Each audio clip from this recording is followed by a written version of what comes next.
সেই ত্যাগের কারণেই আপনারা আজকে ক্ষমতায় আসতে পেরেছেন। জনগণকে আপনার সম্মান করা দরকার। ছোটোখাটো আকার বা ইকার, হ্রস্বকার না দীর্ঘকার সেগুলি নিয়ে প্রশ্ন চলছে।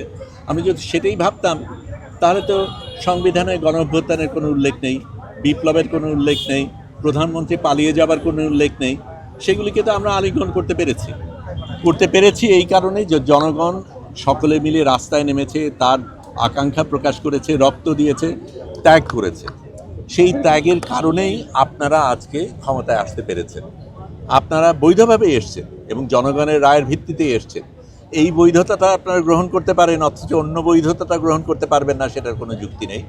আমরা আশা করি দ্বিমত আপনার থাকতেই পারে, আমাদেরও আছে, অনেকেরই আছে, কেউ সম্পূর্ণভাবে এটার সাথে একমত হবে না, কিন্তু সার্বিকভাবে জনগণ যেখানে রায় দিয়েছে, জনগণের এটাই যেখানে আকাঙ্ক্ষা, সেটাকে আপনাদের সম্মান করা দরকার।